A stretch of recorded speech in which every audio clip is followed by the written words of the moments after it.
sou humana. Cara, muito honesto demais. Às vezes sofre e vai sofrer igual eu sofri. Não fraquejei.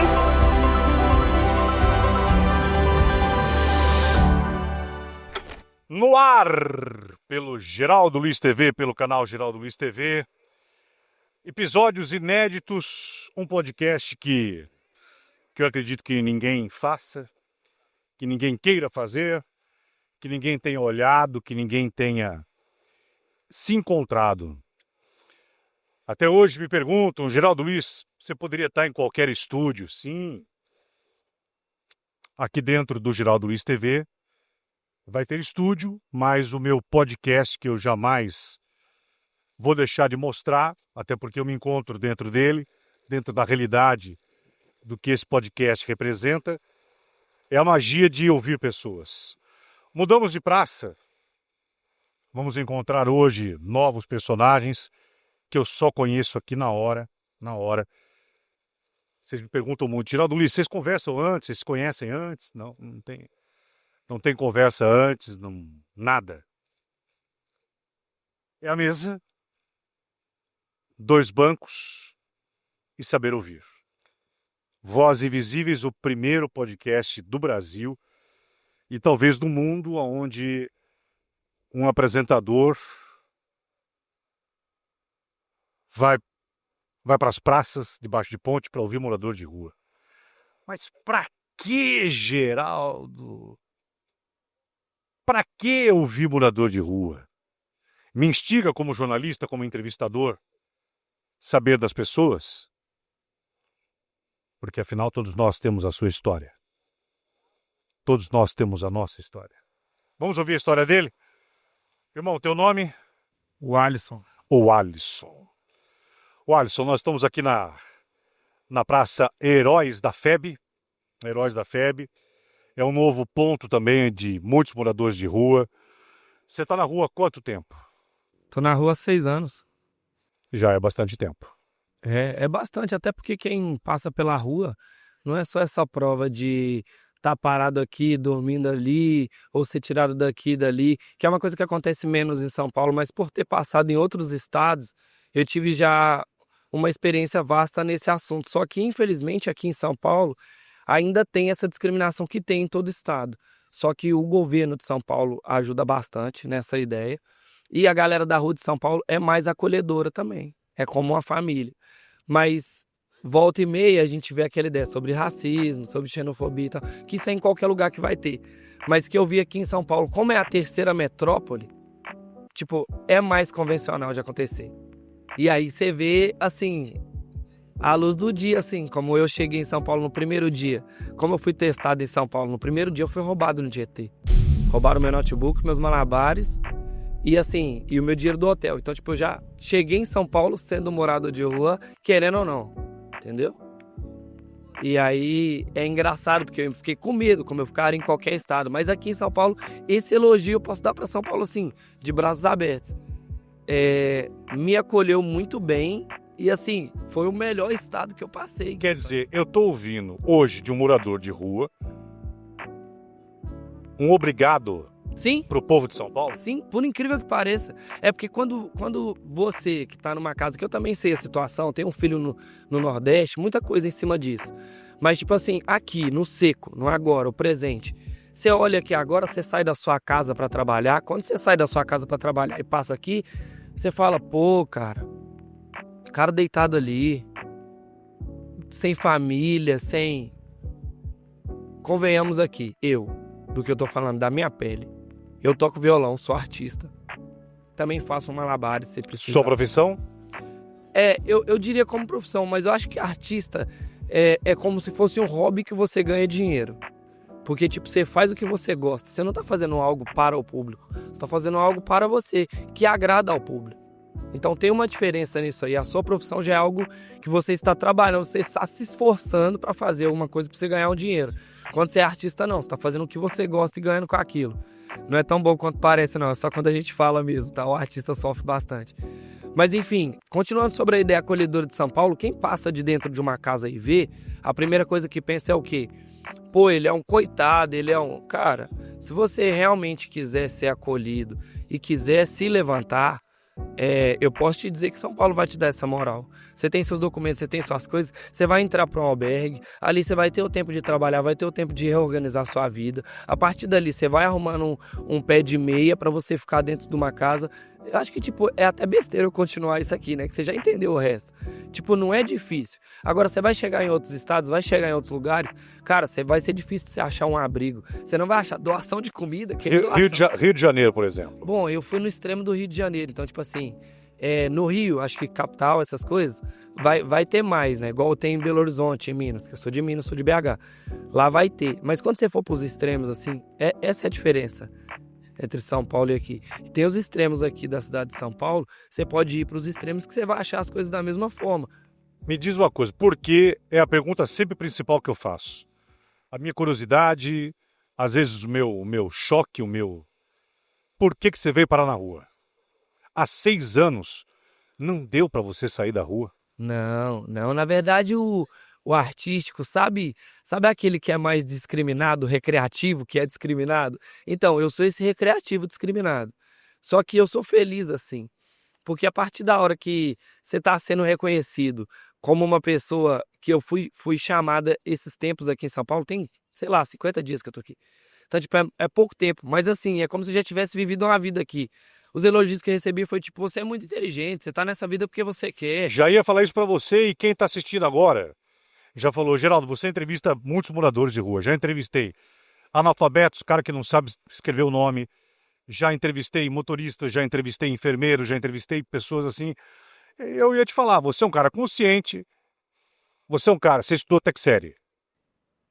Cara, eu não lembro muito bem, mas acho que foi até o primeiro. Pois mas é. tem muito tempo. Mas tudo bem, você é um cara inteligente. A rua virou o quê? Opção? Na verdade eu aprendi... Essa é uma pergunta interessante porque liga na outra. A síntese é o seguinte, tipo, a rua e a escola. Se a gente for colocar os dois, a escola ela te ensina a falar e a rua ela te ensina a viver. Então, eu já tinha aprendido a falar. Quando eu aprendi a viver na rua, eu vi que eu podia, tipo, estar em vários meios diferentes. Eu podia estar aqui no meio do pagode, tocando violão, ou no meio do sertanejo, ou no meio... Mas você não poderia estar trabalhando, tendo uma casa e tá no meio do pagode, tá no meio do sertanejo, sendo músico, fazendo a sua arte, porque a rua, 6 anos na rua, dava para você ter saído, porque você é um cara capaz. A gente olha para algumas pessoas que não são capazes, por não terem força, por não terem isso, por não terem aquilo. É só olhar para ver que, primeira coisa, você é jovem. Todo jovem tem segundas, terceiras, quartas, quintas, oitavas, 10ª chances.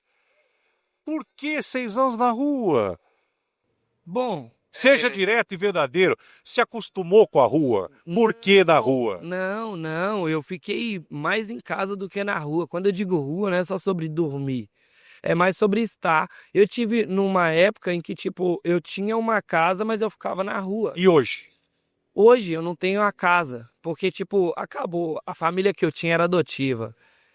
E tem uma história muito gigante em cima disso aí. Mas, assim, para resumir essa história sobre família, eu percebi que a rua tem uma família maior do que a que eu tive. Porque eu fui desprezado, eu fui abandonado, eu fui discriminado. Em vez de um tanto de história triste, eu posso te contar uma história feliz que veio da rua. De coisas que eu aprendi, entendeu? Da minha computação gráfica que saiu lá de cima, lá de tipo morando numa casa, num prédio, para chegar aqui embaixo na rua e essa computação gráfica servir para ajudar outras pessoas e também servir para ganhar um dinheiro em alguns uns lugares que eram mais inusitados, assim, né? Que a galera não espera isso de você. Elas olham pra você, ele é um cara da rua e tal. Aí você vai lá, toca um violão, pô. Aí ele faz um malabares, da hora. Aí você recita uma poesia, faz algum improviso. Toca Você recita violão poesia? Sim, aí você toca um violão com MPB. Recita uma.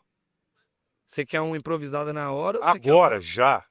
Artista é artista. Artista é artista. Ou uma decorada, que você já sabe, não tem problema. Nada. Quem leva decorada é os poetas de livro.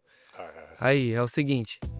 Nós estamos sempre na rua e eu tô aqui do seu lado, tu tá ligado? Alguns me chamam de favelado. Eu sou poeta e tô aqui na rua jogado, mas tudo bem, porque eu já vivi um bocado. Eu tô em frente ao microfone, isso não me dá medo. Tu tá ligado que na rima eu sempre tenho um segredo. Alguns que tá com medo só me olha de lado, eu já disse, porque eles pensam que eu sou favelado, mas sou favela no papel. Eu como um pastel, não tenho meu dinheiro pra pagar o aluguel. Eu sei, não faço migué, sei qual é que é, e alguns me chamam de mané, outros até de Zé. Sou de MG e tô em SP, tentando só manter meu proceder, e pode crer, se eu puder um dia até falo com você. Se eu não puder, é só a grana pro porê. Boa, boa. Tá, voltando a falar da família que você... Família, cadê? Pô, então, falar sobre família é complicado. Por quê? Eu tinha uma família verdadeira, né, que acredito que eles também veem esse tipo de jornalismo, etc. Que, desculpa falar, assim, nada pessoal, mas não convém pra mim, porque eu preferia fazer o jornalismo, porque eu sou como você. Se eu fosse assistir, eu ia assistir para estudar o jornalismo e entrar ali dentro para mim ser um jornalista. Então, acho que a minha família discriminou muito a minha ideia palestrativa de ser. Eu quero ser isso, eu quero fazer aquilo e tal. E eles não botaram fé em mim, pá, beleza, me jogaram para outro lugar, que foi para Betim, onde eu posso falar que eu tive uma família. Hoje em dia, minha mãe tem Alzheimer, a família dela, tipo, me discriminou por uma parada de cor e tal. E aí sempre o preto é o drogado, aquela ideia que é meio, sabe, Você acha que ainda o preto, no mundo de hoje, o preto ainda é o suspeito, o preto ainda é o drogado, o preto ainda fica com olhos virados para a sociedade? Você acha que isso é uma realidade? E como que é essa questão do preto na rua? Mano, você podia ter deixado eu continuar falando bem sobre São Paulo. São Paulo é a cidade mais racista que eu já fui. E num conceito assim que não é de rua. É numa ideia assim que é estrutural mesmo, não tem como controlar. Você está falando do racismo estrutural? É.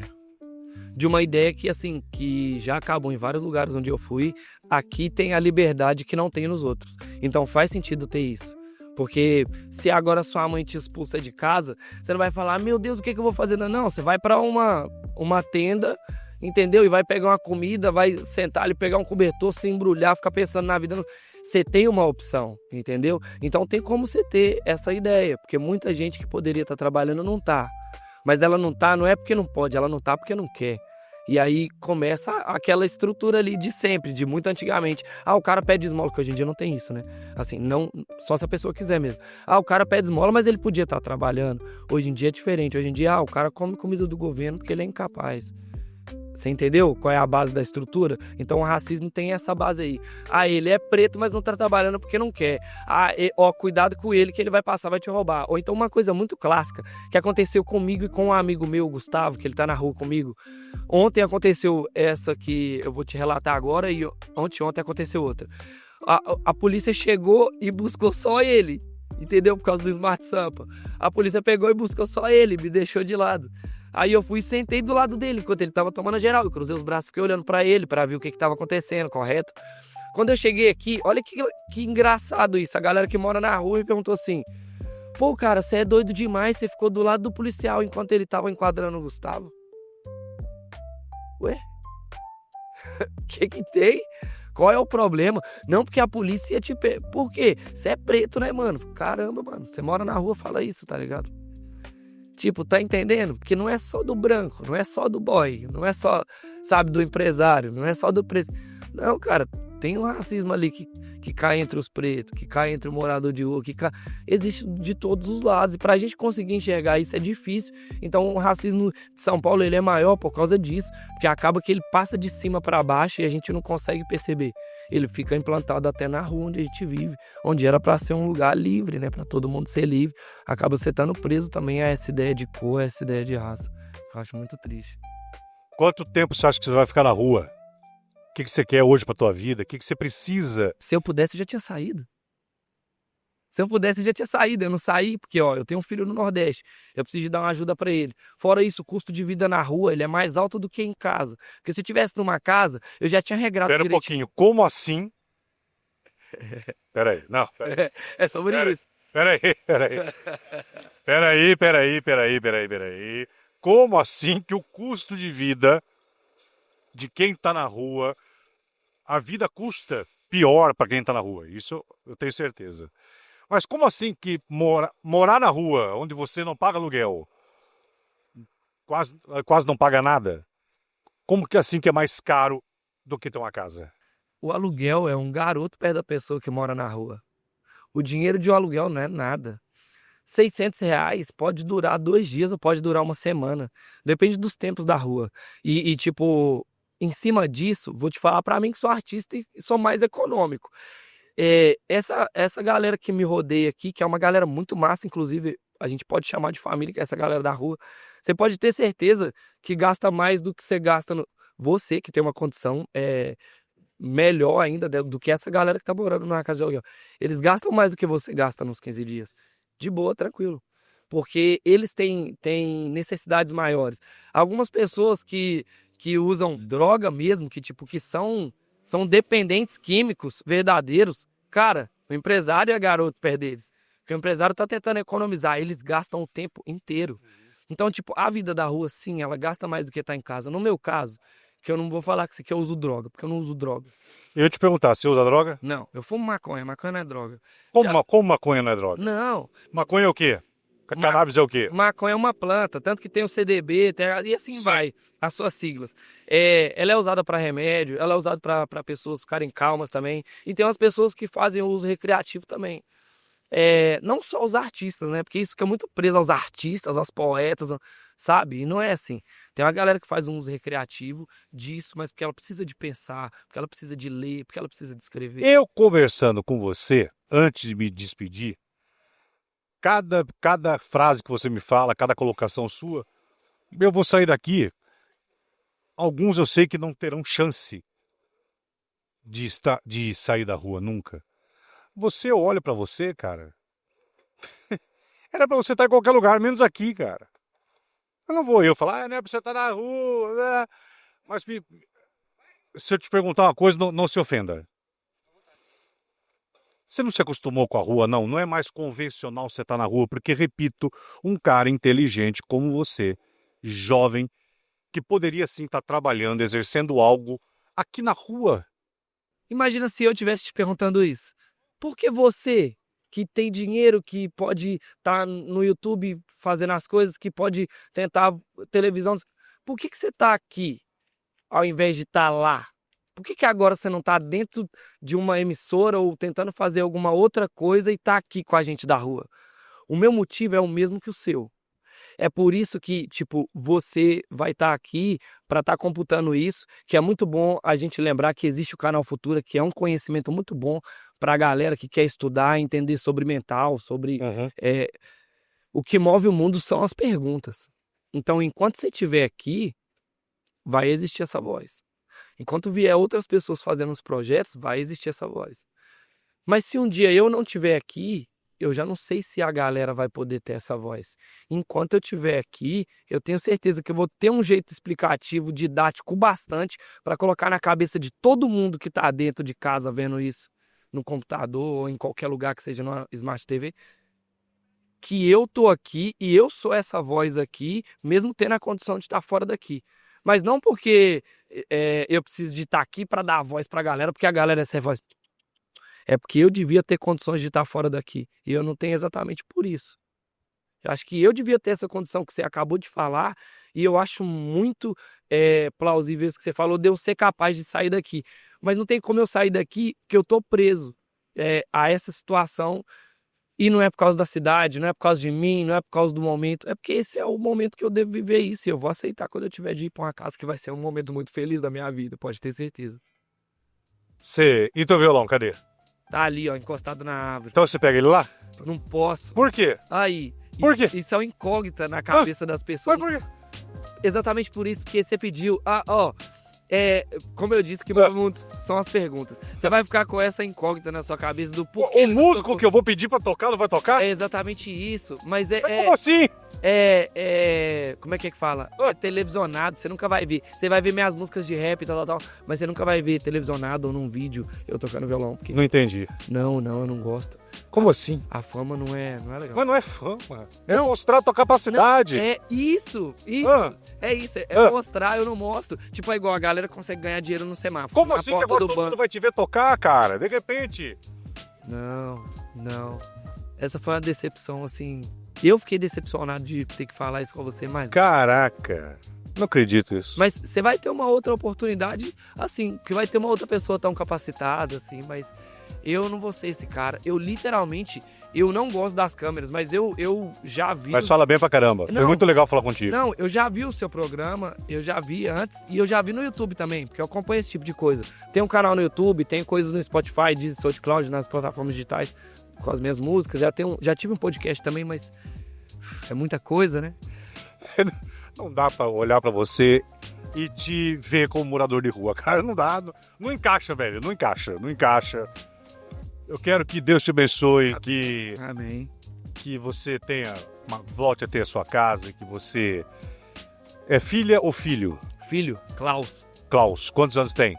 2. Agora vai fazer 2 esse mês. É um baby. É um baby. Você precisa voltar pra esse baby, né? Ele precisa de um pai perto. Precisa. De um pai presente. Na verdade, eu preciso de uma casa aqui pra trazer ele pra cá, porque São Paulo, quando eu cheguei, me tirou tudo. Então é aqui que eu vou ficar. Se ele me tirou tudo, é aqui que eu quero crescer, pô. Eu nunca perdi tudo em lugar nenhum, por que vai ser logo aqui? Valeu? Tamo junto, amigo. Podcast Vozes Invisíveis, direto das ruas de São Paulo. Até o nosso próximo encontro.